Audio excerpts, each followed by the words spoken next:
Cartography चालू करी थी, प्रायोगिक भूगोल, और उसमें हमने डाटाओं के बारे में पढ़ा था कि कैसे आपके भूगोल के अंदर डाटा जो आंकड़े हैं वो इतने महत्वपूर्ण होने लगे, और जो भूगोल की प्रकृति थी वो गुणात्मक थी, यानी गुण के बारे में बताती थी। जैसे ये पेन है, ये काला पेन है, ये इसका गुण है ना, लेकिन ये पेन पतला चलता है, मोटा चलता है, कितने सेंटीमीटर का इसमें रिफिल डलती है, ये सारा है वो इससे मात्रा के बारे में बताता है। ठीक है, गुड इवनिंग सुबिता जी, है ना। तो इस तरह से हमने क्या करा, कल हमने ये जाना था कि कैसे भूगोल में द्वितीय विश्व युद्ध के बाद मात्राओं का, संख्याओं का, और संख्याओं में से जो निष्कर्ष प्राप्त होते हैं उन निष्कर्ष में स्पष्टता का बोध हमें होने लगता है। मात्रात्मक विधियां हैं वो ज्यादा से ज्यादा हमारे भूगोल में प्रवेश करती है। तो हमने जाना आंकड़े क्या होते हैं, आंकड़े कितने प्रकार के होते हैं, उन जो प्रकार है प्राथमिक और द्वितीय, उन्हें हम कैसे प्राप्त कर सकते हैं, इन सब विधियों के बारे में हमने जाना था। आज हमें जो जानना है कि आंकड़े प्राप्त तो ये प्राथमिक और द्वितीय होते हैं, लेकिन आज हम ये जानेंगे कि हमारे पास एक पूरा क्षेत्र है, समग्र है, पूरा क्षेत्र यानी समग्र, पर लास्ट में समझा था उस समग्र में से जो डाटा चाहिए हमें प्रतिदर्श चाहिए, जो डाटा हमें चाहिए वो क्या चाहिए, प्रतिदर्श, और वो प्रतिदर्श ऐसा होना चाहिए, जो सैंपलिंग होती है वो ऐसी होनी चाहिए, वो इस पूरे समग्र यानी जो जितने क्षेत्र है उस पूरे क्षेत्र को रिप्रेजेंट करे। तो ये सारी चीजों का हमने आज है वो अध्ययन करने वाले हैं कि किन विधियों से हम उन डाटाओं को, जैसे हमें है वो जयपुर शहर का अध्ययन करना है, तो जयपुर शहर में अध्ययन करते समय हम कौन सी विधियां लगा सकते हैं जिससे हमें, या अनुसंधान करता ऐसी कौन सी विधियां अपनाता है जिससे उसे क्या हो, ज्यादा से ज्यादा फायदा हो अपने अनुसंधान में, अपने निष्कर्ष निकालने में। तो कल हमने जाना था डाटा कितने प्रकार के होते हैं, कौन कौन सी चीजों में सांख्यिकी का प्रयोग होता है, प्राथमिक डाटा हो गए, द्वितीय डाटा हो गए। ठीक है, प्राथमिक डाटा दो प्रकार के हो जाएंगे, प्रत्यक्ष और अप्रत्यक्ष। जैसे प्रत्यक्ष में व्यक्तिगत हो गया, प्रेक्षण हो गया, साक्षात्कार हो गया। व्यक्तिगत प्रेक्षण भी कई जगह मिला होगा, एक साथ लिखा रहता है व्यक्तिगत प्रेक्षण। अप्रत्यक्ष में जैसे प्रश्नावली, अनुसूची, कहीं भी कोई डाउट हो तो पूछ लिया करो, है ना। द्वितीय में गौण हो गए, प्रकाशित, अप्रकाशित। एक चीज ये है कि जो द्वितीय डाटा होते हैं, जैसे मैं ये बोलूं कि हाँ मैं हूं, मैंने अपने रिसर्च के लिए प्राथमिक डाटा इकट्ठा की, ठीक है, तो वो मेरे लिए तो प्राथमिक है, लेकिन अगर आप मेरे डाटा का यूज करते हो तो वो आपके लिए द्वितीय हो जाते हैं, यानी सेकेंडरी डाटा हो जाते हैं। यानी जो प्राथमिक डाटा है, वो जो द्वितीय डाटा है, वो कभी ना कभी प्राथमिक थे, बाद में जब दूसरे ने यूज करा तो वो सेकेंडरी हो गए। तो कोई भी जो डाटा होता है वो मूल रूप से प्राथमिक ही होता है, फिर बाद में जैसे जैसे उसका यूज आगे बढ़ता जाता है वो सेकेंडरी में कन्वर्ट हो जाता है। ठीक है, फिर ये हमने जाना था अनुसूचियां कैसे होती हैं। फिर प्राथमिक डाटा दो प्रकार के होते हैं, प्रकाशित और अप्रकाशित। वो द्वितीय डाटा, प्रकाशित में हमने अंतरराष्ट्रीय प्रकाशन, सरकारी संस्थान, अर्ध सरकारी संस्थान और निजी प्रकाशन, ये सारा जाना था। और अप्रकाशित में अंतरराष्ट्रीय, सरकारी, अर्ध सरकारी, निजी, इन सभी चीजों के बारे में हमने जानने का प्रयास किया था। ठीक है, अब चलते हैं हम, आज छोटा सा ही टॉपिक है, ज्यादा बड़ा नहीं है, देखते हैं कितनी जल्दी आप सबसे समझ पाते हो। प्रतिदर्श अध्ययन, कौन सा टॉपिक है, प्रतिदर्श अध्ययन। प्रतिदर्श अध्ययन की विधियां, देखो बहुत सारी विधि है, सामान्य विधि, आवर्जी विधि, आवर्ती विधि, इसमें दुनिया भर की विधियां हैं। ठीक है, लेकिन हमें ज्योग्राफी में कौन सी आती है, जैसे प्रतिदर्श अध्ययन की विधियां अगर आप साइंस में पढ़ोगे तो साइंस में अलग मिलेगी, है ना। आप अगर उसे सोशियोलॉजी में पढ़ोगे तो वो अलग मिलेगी, आप उसे अगर हिंदी में पढ़ोगे और जो लिटरेचर सब्जेक्ट है तो उनमें अलग मिलेगी। हमें पढ़ना है उन्हें ज्योग्राफी में। ठीक है, हमें किसमें पढ़ना है, ज्योग्राफी में। तो उस ज्योग्राफी के हिसाब से जो प्रतिदर्श की विधियां हैं उनमें जानने से पहले प्रतिदर्श में आपको दो शब्दावलियां जाननी जरूरी है। क्या, एक तो समग्र क्या होता है, कल भी हमने पढ़ा था, जाना था छोटे से, समग्र क्या होता है, और दूसरा प्रतिदर्श क्या होता है। ठीक है, एक तो समग्र क्या होता है और दूसरा प्रतिदर्श क्या होता है, इन दो चीजों के बारे में आपको पता होना चाहिए। तो समग्र क्या होता है? समग्र होता है वो जिस क्षेत्र का आपको अध्ययन करना है। जैसे जयपुर शहर है, तो जयपुर शहर आपके लिए पूरा एक समग्र है, पूरा एक यूनिवर्स है, ठीक है। तो ये क्या हो जाता है? समग्र। और प्रतिदर्श क्या होता है?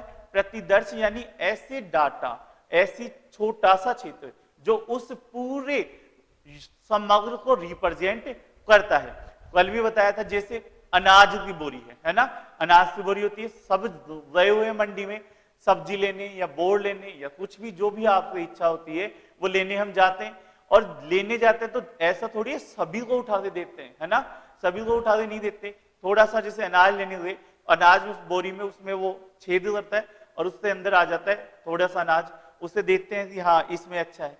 तो वो जो बाहर आया पूरा अनाज की जो पूरी बोरी है वो तो क्या है? आपका समग्र है ना, वो पूरा समग्र है। और जो आपने फर्चा लगा के बाहर निकाला वो क्या है? आपका सैंपल है, वो आपका प्रतिदर्श है, ठीक है। और वो प्रतिदर्श आपका पूरा रिप्रेजेंट करता है किसे? समग्र को। समग्र में जितनी विशेषताएं हैं, समग्र में जितने गुण हैं, जितनी क्वालिटीज हैं, वो सभी उस प्रतिदर्श में, उस सैंपल में विद्यमान होती है। तो ये सारी चीजें आती है आपको इसमें, समग्र और प्रतिदर्श में। अब दोस्तों क्लास को कंटिन्यू करें इससे पहले मैं आपको कुछ इंफॉर्मेशन बताना चाहूंगा। आप अपनी जर्नी को पाथफाइंडर रिफाइंड लर्निंग सेंटर के माध्यम से स्टार्ट कर सकते हैं, जिसके माध्यम से आप net, JRF, set, PGT, DSSB, college lecture, school व्याख्याता और फर्स्ट ग्रेड की तैयारी है वो प्रारंभ कर सकते हैं और अपने डेस्टिनेशन पर पहुंच सकते हैं। दोस्तों आप अगर पाथफाइंडर लर्निंग ऐप के माध्यम से प्रिपरेशन स्टार्ट करते हैं तो आपको लाइव और रिकॉर्डेड क्लासेस मिलती है, साथ ही साथ आपको डेली 4 घंटे से ज्यादा की जो क्लासेस हैं वो भी अवेलेबल रहती है। और फ्री नोट्स, आपको प्रिंटेड नोट्स है वो ज्योग्राफी के मिलते हैं, जो बुकलेट्स के माध्यम से हम यहाँ से आपको कोरियर है वो करवाते हैं। उसके अलावा आपको फ्री टेस्ट सीरीज भी कंप्लीट कोर्स में अवेलेबल रहेगी। टेस्ट सीरीज अलग से भी अवेलेबल है, आप वहां ले सकते हैं। साथ ही साथ प्रीवियस ईयर क्वेश्चन पेपर भी सॉल्व करवाए जाते हैं। दोस्तों इसके अलावा अगर आप का सपना है नेट जेआरएफ करना, तो दिसंबर 2023 से बैच के लिए बैच है वो स्टार्ट हो चुका है। रिसर्चर बैच जिनका सपना है नेट जेआरएफ करना, और इस रिसर्चर बैच में आपको पेपर 1 और पेपर 2 यानी ज्योग्राफी की लाइव और रिकॉर्डेड क्लासेस हैं वो अवेलेबल रहती है। साथ ही साथ इसमें आपको डेली 4 घंटे से ज्यादा की क्लासेस रहेंगी।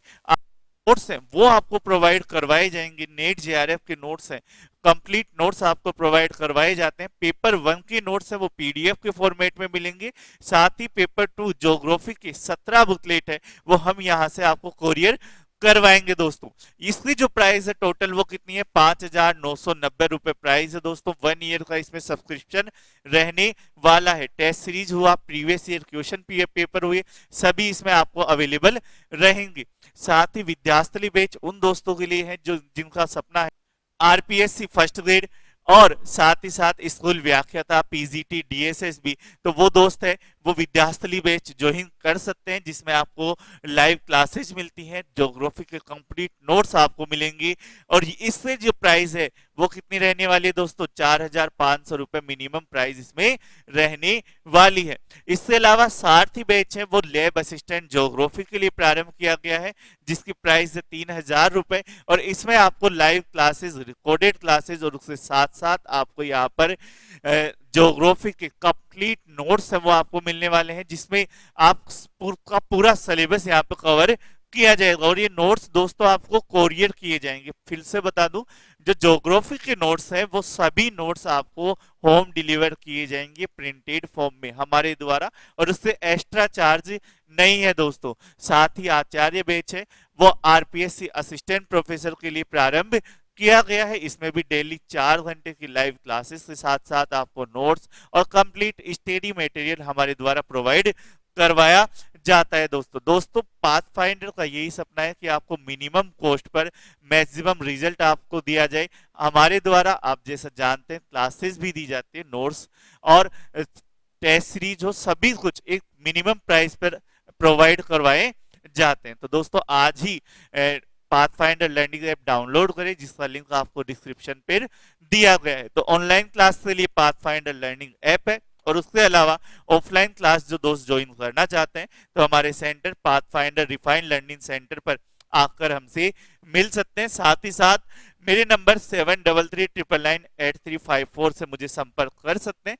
तो आप, और अगर हमारा सेंटर कहाँ पर है तो आप गूगल मैप पर पाथफाइंडर रिफाइंड लर्निंग सेंटर आप डालते हैं तो हमारी लोकेशन है वो आ जाती है, आप वहां पर आकर ऑफलाइन बैच भी ज्वाइन कर सकते हैं दोस्तों। चलिए दोस्तों, धन्यवाद। क्लास है वो कंटिन्यू करते हैं। आपको, आप रिसर्च में जब शोध करते हैं या फिर आप वहीं पे डाटा इकट्ठा करने जाते हैं तो आप एक समग्र लेते हैं। उस समग्र से ऐसा तो नहीं है कि आप सारे के सारे जितने लोग हैं उन सभी लोगों से मिलोगे। जैसे जयपुर सिटी में आपने साक्षरता का अध्ययन करना है और साक्षरता का अध्ययन करने में आप सबसे मिलकर उनसे उनकी एजुकेशन क्वालिफिकेशन पूछोगे, तो ऐसे में तो आपको डाटा इकट्ठा करने में टाइम लग जाएगा, है ना। तो इस विधि, इस चीज, इस समस्या से बचने के लिए आपका प्रतिदर्श यानी डाटा या सैंपल है वो इस तरह से निकाले जाएं जिनसे वो पूरे समग्र का रिप्रेजेंट करे। और उसके लिए विधियां बनाई हैं जिन्हें हम दो भागों में बांटते हैं। किन भागों में बांटते हैं? दो भागों में बांटते हैं। पहला तो कौन सा है? प्रतिदर्श की विधियां।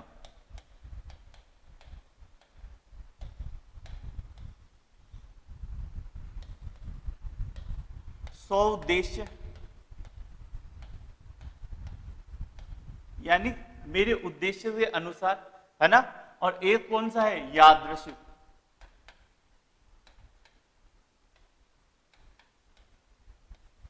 है ना, यानी प्रोबेबल, यानी कुछ भी हो सकता है। सउद्देश्य विधियों को हम फिर से दो भागों में बांटते हैं, ठीक है। सउद्देश्य विधियों को हम दो भागों में बांटते हैं, मात्रात्मक और दूसरी कौन सी है? विस्तृत।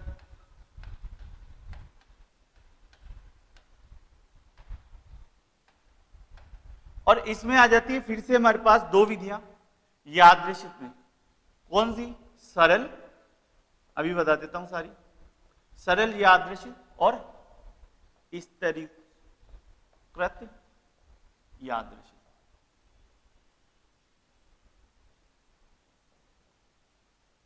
जब हम नेट जेआरएफ में पढ़ते हैं, हम नेट जेआरएफ में पेपर फर्स्ट है रिसर्च मेथोडोलॉजी, उसमें पढ़ते हैं, तो उसमें आपको ये विधियां और भी बहुत सारी शामिल होती हैं।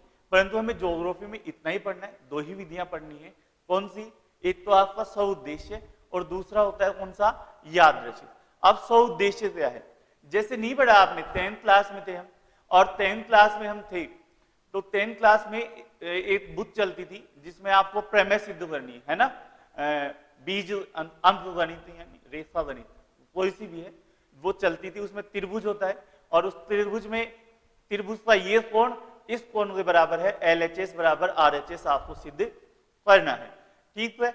ये जब सिद्ध करना है तब इसमें एक ट्विस्ट यहां पर आता है कि बहुत से बच्चे हैं जिनको नहीं पता, है ना, कि कर्ण का मान क्या होगा, हीरा का फॉर्मूला क्या होगा, या साइन थीटा कोस थीटा वाला फॉर्मूला क्या होगा। लेकिन उन्होंने पड़ोस वाली कॉपी से देख लिया कि हाँ LHS बराबर RHS बराबर 2 आ रहा है, ठीक है।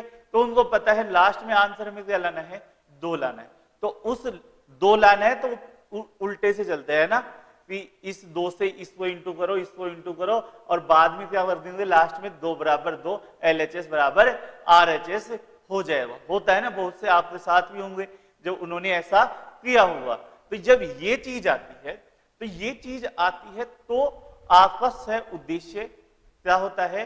प्रतिदर्श होता है। यानी रिसर्चर को ये तो पता है ही ना कि मैं कौन से उद्देश्य के लिए डाटा ले रहा हूं, ठीक है। उसको पता है कि मैं, मेरा जो उद्देश्य है डाटा लेने का, तो मेरा उद्देश्य डाटा लेने का ये है, ठीक है। अब उस उद्देश्य के दौरान मेरे डाटा लेने का जो उद्देश्य है, उस उद्देश्य में मुझे कौन कौन से डाटा चाहिए जिससे मेरा उद्देश्य पूरा हो, मेरा रिसर्च वो सही साबित हो। जैसे उसे पता है कि मुझे स्कूल में जाना है और ये स्कूल है एक कोई सी न्यू स्कूल नाम दे देते हैं उसे, है ना, न्यू स्कूल है है ना, यह हमारी स्कूल है, पाथ फाइंडर स्कूल है ना। अब उस पाथ फाइंडर स्कूल में हमें ये सिद्ध करना है कि यहाँ पे जो बच्चे हैं सब बच्चों की अच्छी पढ़ाई होती है, ठीक है, अच्छी होती है हमारी ऑफलाइन कोचिंग में, ऐसी बात नहीं है। लेकिन हमें ये सिद्ध करना है कि यहाँ पे सभी बच्चों की अच्छी पढ़ाई होती है और अच्छी पढ़ाई के साथ साथ यहाँ पर बच्चे इंटेलिजेंट भी है यानी होशियार भी हैं और सबसे 90% से ज्यादा नंबर आ रहे हैं। तो हम क्या करेंगे, हम उन्हीं बच्चों के सैंपल लेंगे जिनके 90 से ज्यादा है। हम जिनके 80 से कम है, जिनके 60 से कम है, उन बच्चों को तो हमारे सैंपल में भी शामिल नहीं करेंगे। तो ऐसा जो होता है वो होता है सह उद्देश्य कौन सा, सह उद्देश्य प्रतिदर्श या प्रतिचयन, ठीक है। इसमें हमें हमारे उद्देश्य के अनुसार ही उन डाटाओं को हम कलेक्ट करते हैं और उसमें मात्रा है जो सीमित होती है, ठीक है। हमारे उद्देश्यों के अनुसार ही हम हमारे डाटा है, हमारे प्रतिदर्श है। अब प्रतिदर्श से सैंपल है, सैंपल से ही हमें डाटा लेने है ना। तो प्रतिदर्श है वो उसी प्रकार से हमें सेलेक्ट करते हैं जो क्या हो हमारे उद्देश्य को पूरा करे। जो हमारे उद्देश्य को पूरा नहीं करते हैं उन्हें हम इसमें शामिल नहीं करते। ये हमारे ऊपर, मेरे ऊपर, मेरा जो उद्देश्य है उस मेरे ऊपर पूरी तरह से डिपेंड करता है कि मैं कौन सा प्रतिदर्श वो मेरे सैंपल में लूं और कौन सा नहीं लूं। जिससे मेरा उद्देश्य पूरा होगा वो मैं वही ही लूंगा। तो ये होता है सह उद्देश्य प्रतिदर्श चयन में। अब इसमें आता है मात्रात्मक। मात्रात्मक में क्या होता है, इसमें मात्राएं थोड़ी सीमित रहती है ना, और उतनी ही मात्रा में लिया जाता है जिससे क्या हो अपना उद्देश्य पूरा हो जाए, ठीक है। इससे ज्यादा इसमें नहीं लिया जाता। लेकिन जब विस्तृत की बात आती है, बड़े की बात आती है, तो इसमें क्या होता है ज्यादा से ज्यादा सैंपल शामिल करने की होड़ मची रहती है। ऐसा होता है ना बहुत बार कि हम कहीं पे जाते हैं और ये वाला नहीं, दूसरा वाला एग्जाम्पल लेते हैं। जैसे कोई बच्चा है जिसे झूठ बोलने की बहुत आदत है और उसने झूठ बोल दिया कि जैसे सामान्यतः क्या होता है जो आईएएस की तैयारी करते हैं बच्चे, उनमें ये ट्रेंड रहता है जो दिल्ली जाए वो मेंस लिख है ना, यानी जो दिल्ली जा चुका उसने मेंस लिख दिया। ये सामान्य ट्रेंड होता है। वो घर पे आके कभी नहीं बोलता कि मैंने मेंस नहीं लिखा अपने गांव में या आसपास में, तो ये ट्रेंड रहता है। अब उसे अगर आदत हो गई है ना तो ये मुझे बोलना ही है कि मुझे मेंस लिखा हुआ है और कोई रियल में लिखा हुआ मिल गया और उसने उसका झूठ पकड़ लिया, एक दो क्वेश्चन पूछे यानी मेंस लिखा है यानी इतना इस लेवल से तो ऊपर ही है, तो उसने एक दो क्वेश्चन पूछ लिए, उसका झूठ पकड़ में आ जाता है। अब ये सह उद्देश्य, मैं उद्देश्य से बोल रहा हूं झूठ, है ना। अब मैं अगर मेरी मात्रा में बोलता हूं, है ना, सीमित लोगों के पास बोलता हूं, सोच समझ कर बोलता हूं, तो मेरा उद्देश्य क्या हो जाएगा, पूरा हो जाएगा। लेकिन मैं उसे विस्तृत रूप में जो मिला उसी को बोलना है, ठीक है। फेफालॉजी करनी है, अनलिमिटेड करनी है, ठीक है। तो वैसी स्थिति में क्या होता है, इससे आपका हो सकता है अगर आप ये विस्तृत वाला अपनाते हो तो विस्तृत वाला अपनाने के बाद आपका ये जरूरी नहीं कि आपका जो रिजल्ट आए वो रिजल्ट एग्जैक्ट वही आए जो आप चाहते हो। दो कारण है इसमें। एक तो क्या कारण है कि जितने ज्यादा डाटा लेने का प्रयास करोगे वो आप उस उद्देश्य से थोड़ा सा हट भी सकते हो, पहला तो ये है ना। दूसरा ये है कि जितने ज्यादा डाटा उतनी ज्यादा गणनाएं, ठीक है। जितने ज्यादा सैंपल उतने ज्यादा डाटा, और जितने ज्यादा डाटा उतनी ज्यादा गणना, और जितनी ज्यादा गणना यानी मैथमेटिक्स जितनी ज्यादा लगाओगे उतनी ही ज्यादा एरर यानी त्रुटि होने के चांसेस उतने ही ज्यादा बढ़ जाते हैं। एरर यानी क्या, त्रुटि होने के चांसेस उसमें उतने ही ज्यादा बढ़ जाते हैं, और बढ़ने पर आप ये विस्तृत में क्या है ये दो समस्याएं आती है, फिर से आप गलत होने के चांसेस हो जाते हैं, ठीक है। तो विस्तृत प्रतिदर्श चयन में आप समझ गए कि इसमें अनलिमिटेड होने का प्रयास होता है। आप प्रयास करते हैं कि मैं जितने लोगों से मिलूं उन सबका डाटा मैं ले लूं। लेकिन मात्रात्मक में क्या होता है, सीमित होता है, उद्देश्य को ध्यान में रखता है। हाँ 10 लोगों का लेना था, 10 का ले लिया, मेरा उद्देश्य पूरा हो गया। सबको मैंने बता दिया कि इस स्कूल में जितने भी विद्यार्थी हैं वो सभी 90% से अधिक नंबर लाते हैं, तो ये मेरा उद्देश्य पूरा हो गया।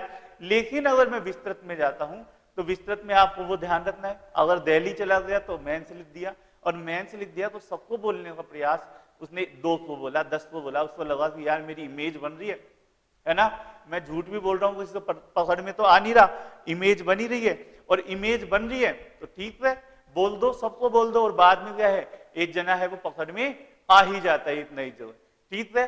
तो ये हो जाता है विस्तृत में, ठीक है। और ज्यादा अन्याय होगी तो ज्यादा गलतियां भी होने के चांसेज होते हैं, ठीक। अब आ जाते हैं यादृच्छिक में। यादृच्छिक क्या होता है? अब यादृच्छिक में होता है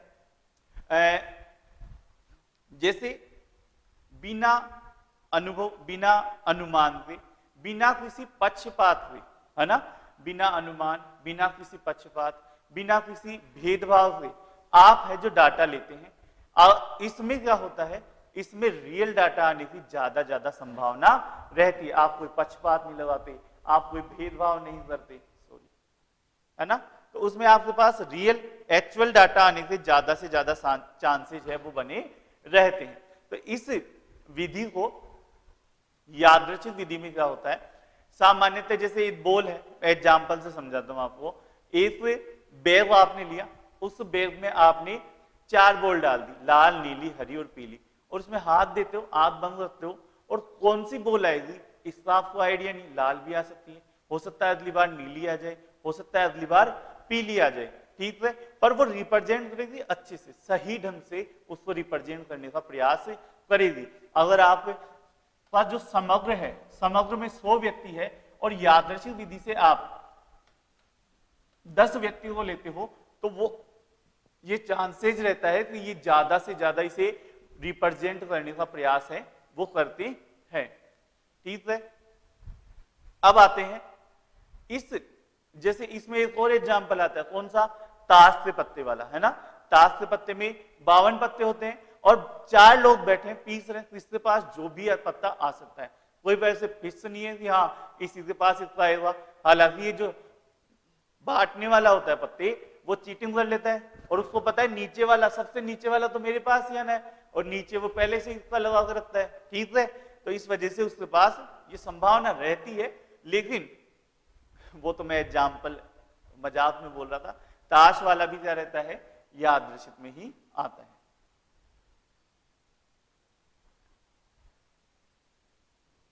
अब इसमें यादृच्छिक में 2 तरह से होते हैं, एक तो होता है सरल और एक होता है स्थिरीकृत। ये समझ लेते हैं सरल क्या होता है, ये समझते हैं पहले। सरल में बहुत सारी विधियां हैं, इसे हम दूसरे पेज में ले लेते हैं। सरल, स्थिरीकृत में तो 2 ही हैं, और स्थिरीकृत।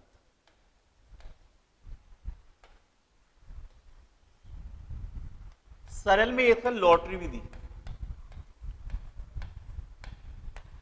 ये क्या होता है, लॉटरी विधि।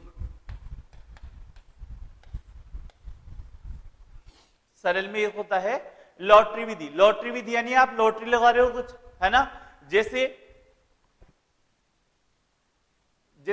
चिट बनाते हैं हम, है ना, जैसे अंतर्राष्ट्रीय खेलनी है, पहले कौन स्टार्ट करेगा, तो चिट बनाई, है ना, परिवार में सब है, शादी का माहौल है, और चिट बनाई, सबका नाम लिख दिया उसमें, ठीक है, और चिट डाल दी।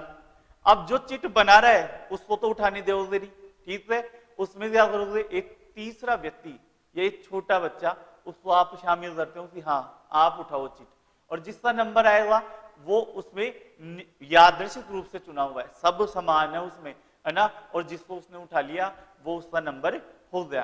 तो चिट विधि में क्या करते हो आप, आपके पास जितने भी व्यक्ति है, जितना भी समग्र है, उन सब समग्र को आप उसमें नाम डालते हो, और नाम डालने के बाद उस सभी समग्र में से एक पीस आप उठाते हो जिसका आ जाता है। जैसे 100 समग्र है, ठीक है, तो 100 चिट बनाई, और 100 चिट बनाने के बाद आपने ये तय किया कि मुझे जो मेरे सैंपल साइज होगा वो सैंपल साइज होगा 20, ठीक है, तो मुझे 20 चिट निकालनी है, 20 लॉटरी निकालनी है, और उस 20 लॉटरी से जो मेरा सैंपल निकलेगा उनसे ही मुझे डाटा लेने हैं। तो 20 लॉटरी निकाली और 20 लॉटरी से आपने क्या कर लिए, डाटा ले लिए, तो वो आपका इसमें आ जाता है लॉटरी विधि में, ठीक है।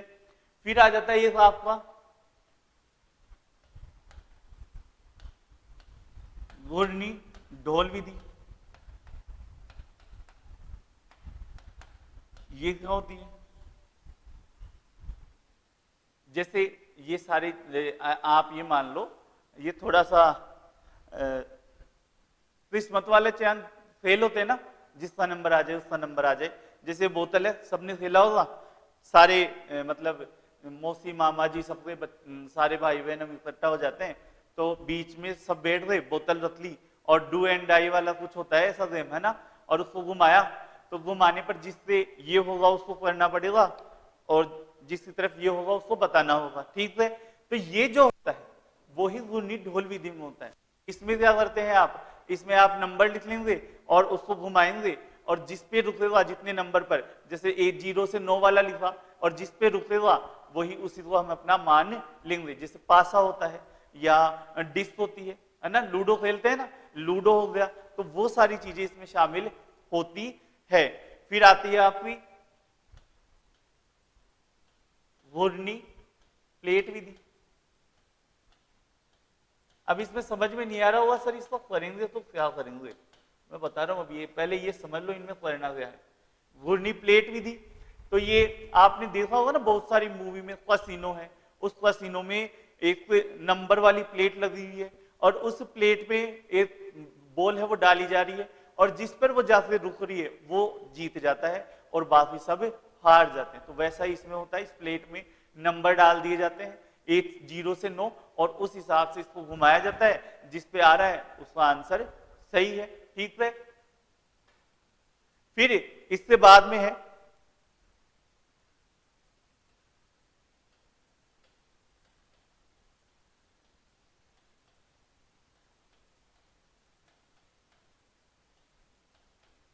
क्रमबद्ध यादृच्छिक विधि। ये क्या होती है, क्रमबद्ध यादृच्छिक विधि। जैसे स्कूल में होता है ना, सभी को लाइन से लगाते हैं और लाइन में कैसे लगाते हैं, जो सबसे छोटा है ना, जो सबसे छोटा है वो सबसे आगे और जो सबसे बड़ा है वो सबसे पीछे। तो मेरे साथ क्या होता था, 9th क्लास तक तो मैं आगे से तीसरे चौथे नंबर में आता था, है ना, और 10th क्लास में जाते जाते मैं पीछे से तीसरे नंबर पे हो गया था। तो ये थोड़ा ज्यादा ही ट्रांसफॉर्मेशन चेंज हो गया था, लेकिन चलिए कोई बात नहीं है। तो ये इसमें क्या होता है, आपने क्या करा, आगे से क्रमबद्ध रूप से लगा दिया, ठीक है, सभी बच्चों को खड़ा कर दिया, उसको हाइट के हिसाब से या जो भी आप पैमाना माने उस पैमाने के हिसाब से आपने एक लाइन बना दी, ठीक है।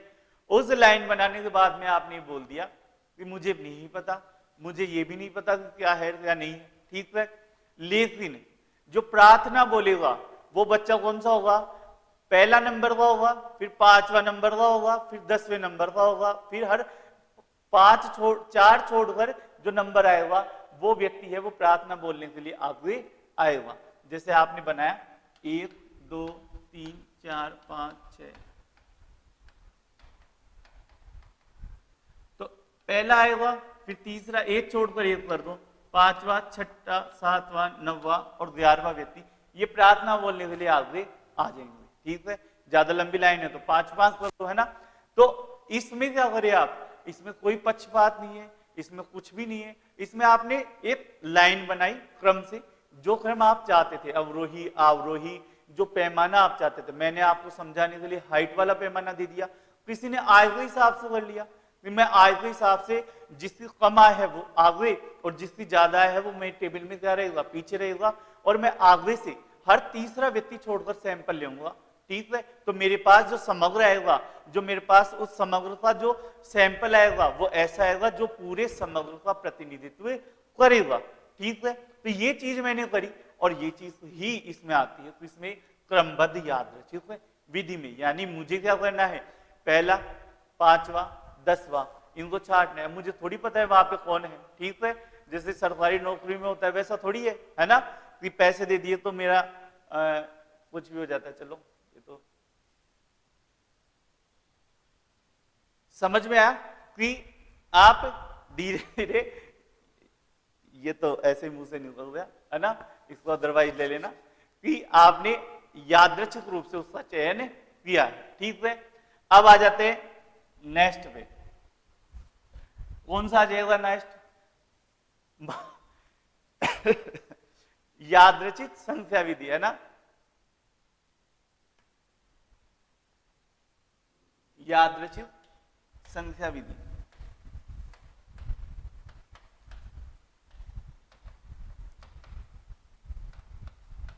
ये विधि कौन सी? ये विधि और भी इंटरेस्टिंग है, यादृच्छिक संख्या विधि। इसमें क्या होता है, इसमें बहुत सारे विद्वान हैं जिन्होंने इसमें कार्य किया है और उन्होंने एक लॉन्ग टेबल, लॉन्ग होता है ना, उसके आधार पर और बहुत सारे आधार पर एक टेबल बनाई है अपनी। उस टेबल में इन्होंने बता दिया कि अगर आप 100 व्यक्तियों का सैंपल ले रहे हो तो 100 व्यक्तियों का सैंपल लेने में उन्होंने एक चार्ट बना दिया। ठीक है, उस चार्ट में आप हर तीसरे को लो, 7वें को लो, और पहले नंबर पे तीसरा हो, 7वां हो, 10वां हो, 13वां नंबर हो, 25वां नंबर हो, 49वां नंबर हो, ऐसे उन्होंने नंबर बता दिए। अगर आप 200 का ले रहे हो तो उन्होंने नंबर बता दिए, अगर आप 400 का ले रहे हो तो उन्होंने नंबर बता दिए कि ये सीरियल वाइज नंबर है, वो आपको लेने चाहिए। और आप उस 200 व्यक्तियों को जब सीरियल से जचाओगे तो उस यादृच्छिक संख्या विधि के आधार पर जब आपने नंबर ले लिए तो आपके सही आंसर आ जाते हैं। वो ये मानते चलते हैं इस विधि के अनुसार अगर आपने लिया है ना यादृच्छिक संख्या विधि से, तो हमारी टेबल को फॉलो करोगे तो आपको क्या है, ज्यादा से ज्यादा प्रॉफिट होगा। आपका जो सैंपल आपने लोगे वो सैंपल आपका ज्यादा से ज्यादा समग्र का प्रतिनिधित्व करेगा। इसमें एक बार इधर ऐसे बता देता हूं, जैसे उन्होंने टेबल बना दी, ए वर्ड है ना, इन्होंने बनाया है, ये ज्यादा ध्यान रखने की जरूरत नहीं है।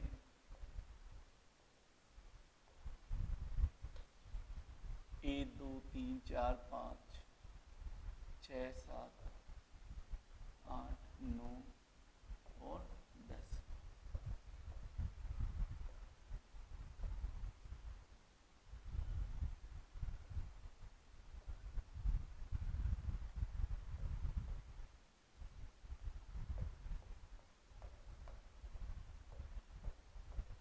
एक 2 3 4 5 6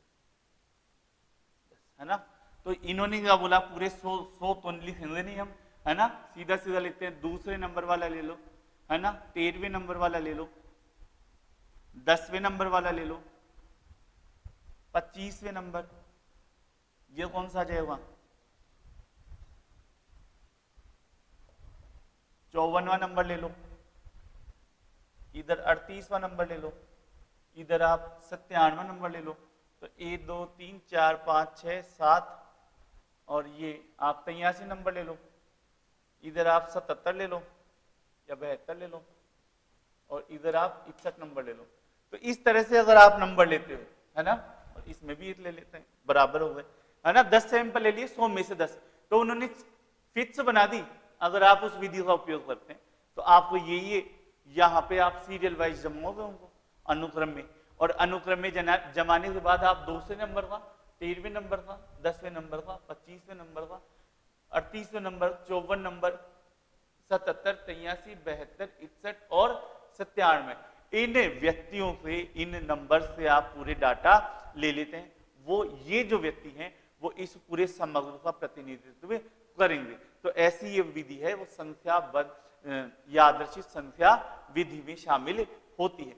ये हमें ज्यादा काम में नहीं आएगी, पर इसमें आपको पता होना चाहिए कि पहले से आपके स्थान फिक्स रहते हैं। जैसे ये विधि है क्रमबद्ध यादृच्छिक विधि, इसमें जब आप जमाओगे तो इसमें तो 1 2 3 4 5 6 7 8 9 और 10 है। तो इसमें तो आपने बताया कि हाँ हर 5वां व्यक्ति मुझे लेना है, तो 5 10 15, तो हर 5वें व्यक्ति आपने डिसाइड करा है ना। आप कुछ भी कर सकते हो, आप तीसरा भी कर सकते हो, आप चौथा भी कर सकते हो, आप छठा भी कर सकते हो, और आप चाहो तो और दूसरा व्यक्ति भी कर सकते हो, तो ये आपके ऊपर है। लेकिन अगर आप बात करते हैं यादृच्छिक संख्या विधि, तो यादृच्छिक संख्या विधि में पहले से टेबल बनी हुई है, उसी टेबल को आपको फॉलो करना पड़ता है। ठीक है, तो ये थोड़ा सा डिफरेंस है इसमें। ठीक, अब चलते हैं स्थिरीकृत यादृच्छिक विधि में।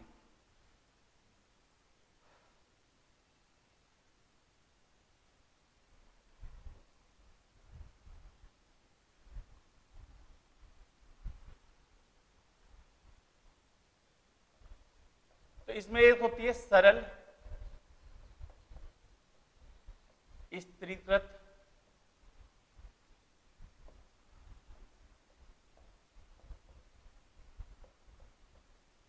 यादृच्छिक विधि, सरल स्थिरीकृत यादृच्छिक विधि। ये क्या होती है? सरल स्थिरीकृत यादृच्छिक प्रतिदर्श विधि या विधि। ये क्या होता है? इसमें क्या करते हैं ये समझते हैं। यहां पे देख लो,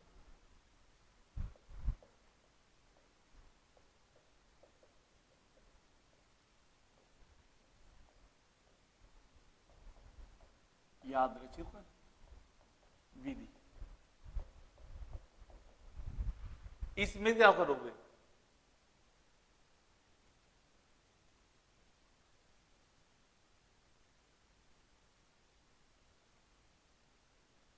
सर समझ में नहीं आया लास्ट वाला, यानी वो आपको समझ में नहीं आया यादृच्छिक संख्या विधि वाला, है ना सुविता जी?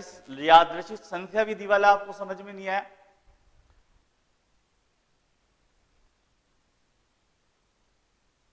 संख्या विधि इसमें दो थे, है ना?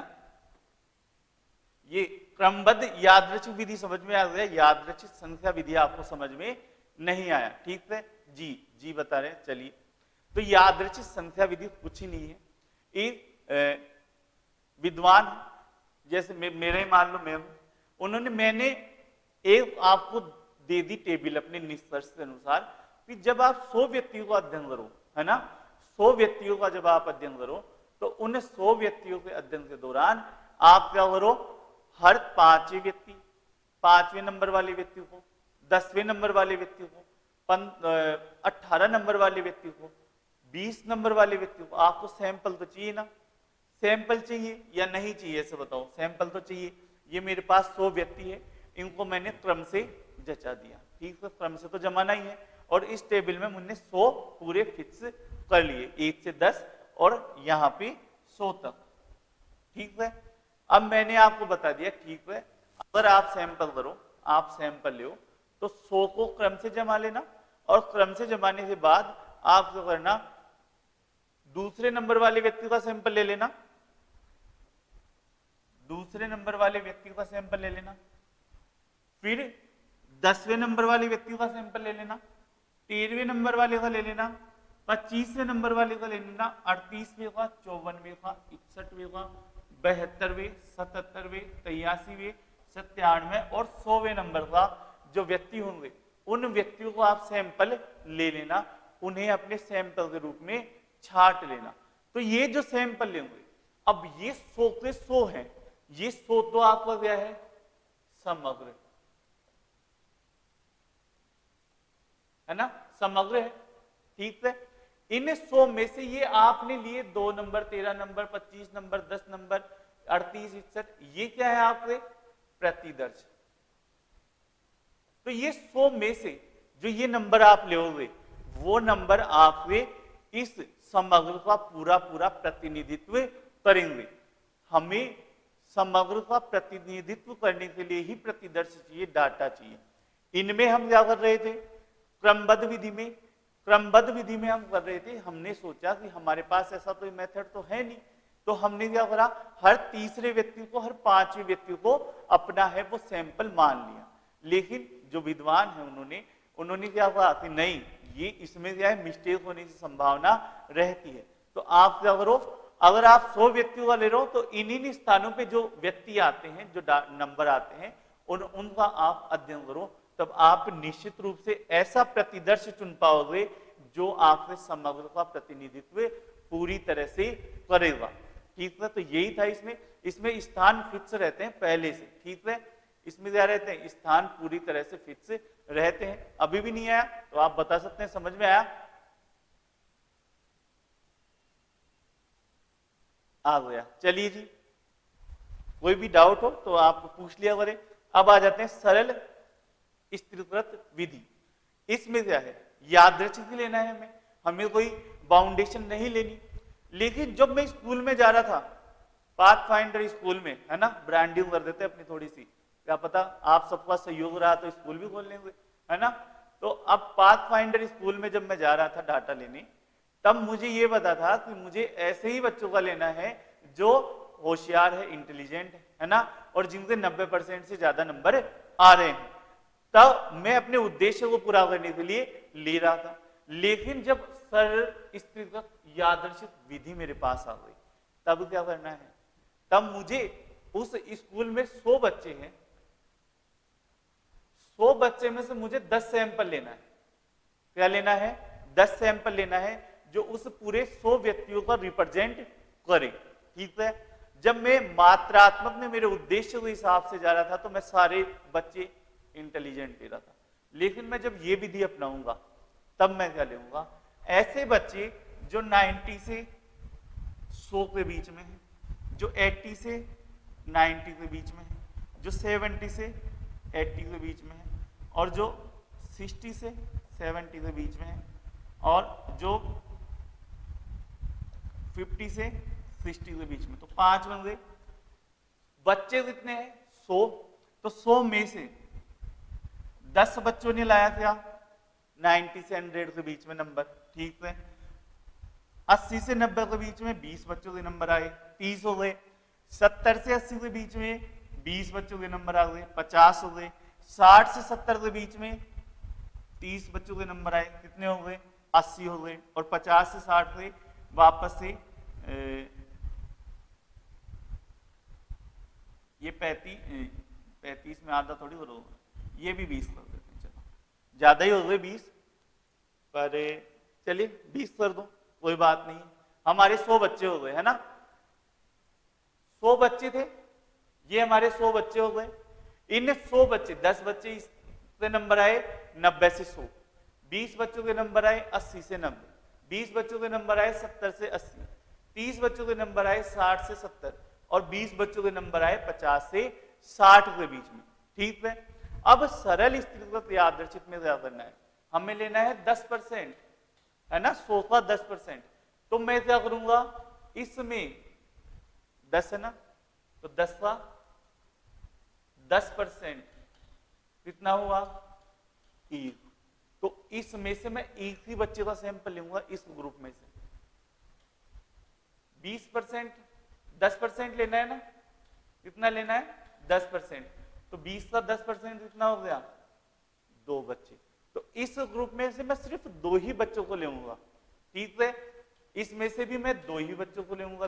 10% ही तो लेना है मुझे सैंपल। इसमें से भी मैं 10% ही लेना है, तो इसमें 3 ही बच्चों का सैंपल लूंगा। और इसमें मैं फिर से मुझे 10% ही सैंपल लेना है, तो 2 बच्चों का सैंपल लूंगा। तो मेरे पास सैंपल कितने हैं? 1 2 3 2 5 3 8 और 2 10। ठीक है, 100 व्यक्ति थे, 100 बच्चे हैं, 100 बच्चों का मुझे सैंपल लेना है, लेकिन वो सैंपल ऐसा लेना चाहिए जो उस प्रतिदर्श, जो समग्र का अच्छे से प्रतिनिधित्व करे। तो मैं क्या करूंगा? इन्हें ग्रुप में बांट दूंगा। ठीक है, ग्रुप में बांटा तो पता चला कि इसमें 10 बच्चे हैं और 100 का 10% ले रहा हूं, 10 ले रहा हूं, यानी 10% ही तो ले रहा हूं मैं सैंपल। और 10% ही जब मैं सैंपल ले रहा हूं, इसका मतलब क्या हुआ? एक ही बच्चे को लूंगा मैं इस ग्रुप में। ठीक है, इसमें 20 बच्चे हैं तो मैं 2 बच्चों को लूंगा, इसमें 30 बच्चे हैं तो मैं 2, इसमें फिर से 20 बच्चे हैं तो 2 बच्चों को लूंगा, इसमें 30 बच्चे हैं तो मैं 3 बच्चों को लूंगा, और इसमें 2 बच्चे हैं, 20 बच्चे हैं तो 2 बच्चों से सैंपल लूंगा। और मेरे पास जो सैंपल आते हैं 10, वो 10 ऐसे सैंपल आते हैं जो सभी वर्गों का प्रतिनिधित्व करते हैं। मैंने इन्हें स्तरों में बांट लिया, वो सभी स्तरों का प्रतिनिधित्व करते हैं। वो इसमें ऐसे बच्चे भी शामिल हैं जो 90 से 100 से बीच वाले हैं, और ऐसे बच्चे भी शामिल हैं जो 50 से 60 से बीच वाले भी हैं, और उनका अनुपात उसी अनुपात में है जिस अनुपात में वो अपनी संख्या में शामिल है। तो इसमें जब हम ऐसी विधि का अध्ययन करते हैं, ऐसी विधि जब अपनाते हैं, तो वो कौन सी होती है? सरल स्थितिगत यादृच्छिक विधि। अब इसमें ऐसा नहीं है कि जो एक बच्चा मैं लूं वो अपनी पसंद का लूं, वो यादृच्छिक के हिसाब से लेगा। ठीक है, यादृच्छिक हिसाब मतलब कोई सा भी मैंने बना लिया होगा कि यार दूसरा नंबर लेना है, तीसरा नंबर लेना है, ठीक है, तो वो मैं अपने हिसाब से ले लूंगा। जैसे हर दूसरा लेना है तो पहला नंबर छोड़ के दूसरा व्यक्ति तो इसमें एक ही जना आ जाएगा। ठीक है, इसमें 2 लेने हैं तो दूसरा और चौथा आ जाएगा। ये विधि हमें अपनाते हुए इसमें पूरा अध्ययन करना है। आ गया समझने? तो सरल स्थितिगत यादृच्छिक विधि क्या होती है? ऐसी विधि होती है जिसमें हम स्तरों में बांटकर, और जिस स्तर का जितना रिप्रेजेंटेशन होता है उसी रिप्रेजेंटेशन के अनुपात में हम अपना जो प्रतिदर्श है वो चुनते हैं, जितना प्रतिदर्श हमें लेना है उस रिप्रेजेंटेशन के अनुपात में उसे ले लेते हैं। तो ये सिंपल विधि है, बस हमें ये ध्यान रखना है कि हमें किस तरह से बांटने हैं। अब ये ध्यान रखो, मैंने मेरी स्कूल में ही स्तर बांटे स्कूल के अंदर, ठीक है, लेकिन एक और विधि आती है बहु स्तरीय प्रति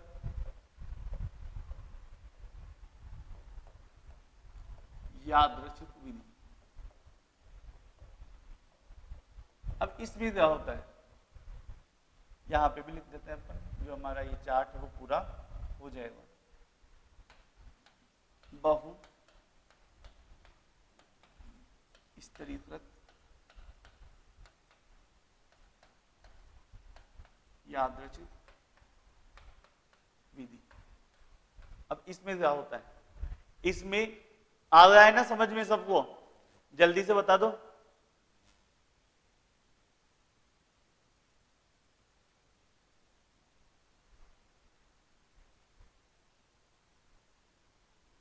बहु स्तरीकृत यादृच्छिक प्रतिचयन या विधि जिसे हम बोलते हैं, तो इसमें क्या करना है, इसमें जैसे मैंने बताया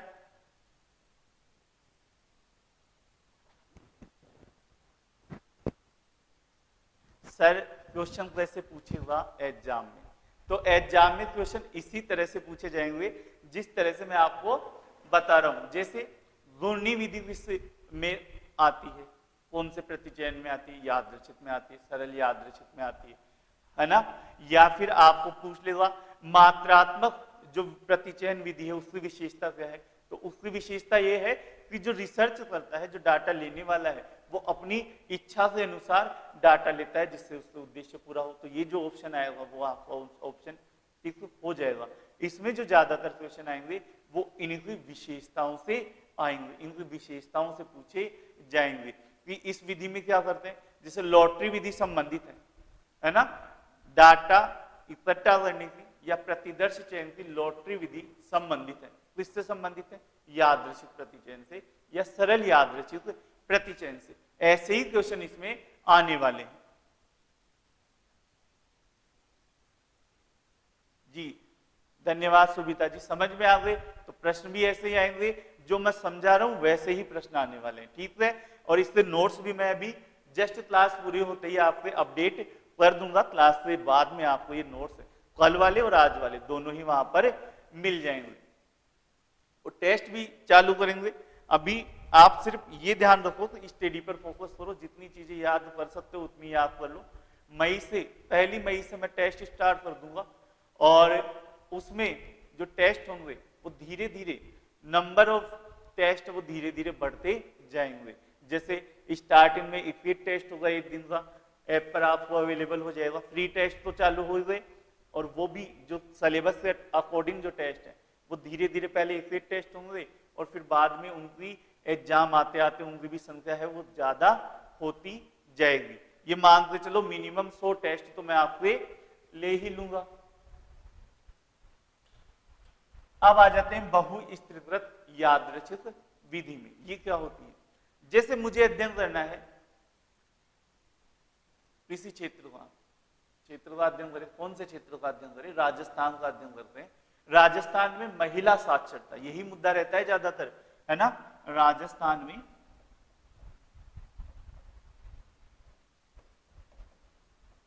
महिला साक्षरता,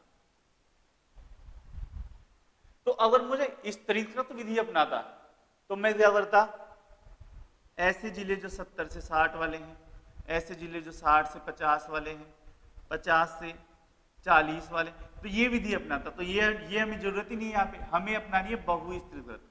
तो मैं लिया पहले राजस्थान, ये पूरा क्या हो गया राजस्थान, फिर मैंने इसमें एक और लिया, एक और स्तर बांटा, वो मैंने बांटा जयपुर, ठीक है। फिर मैंने इसमें एक और स्तर बांटा आमेर तहसील जयपुर में, और आमेर तहसील में भी फिर मैंने एक और स्तर बांटा, कोई सा भी गांव जिसका नाम मुझे हाथी गांव है ना वहां पे फेमस हाथी गांव शायद यही है ही वहां पे, है ना, थोड़ा सा। तो इस तरह से मैंने इसमें स्तर बांट दिए, और स्तर बांटने के बाद मैं इनसे सैंपल लेता हूं। पहले राजस्थान से लिए, फिर जयपुर से लिए, फिर जयपुर के बाद में मैंने लिए आमेर तहसील से लिए, आमेर के बाद में आमेर के गांव से लिए, ठीक है, हाथी गांव से लिए। और इन सब का स्तर बांटने के बाद मैं फिर इनमें तुलना करता हूं, ठीक है, इनका विश्लेषण करता हूं। तो ये सब आता है स्तरीकृत यादृच्छिक विधि में, ठीक है। स्तरों में बांटकर हम उसका अध्ययन करते हैं। तो ये समझ में आ गया होगा, आई होप।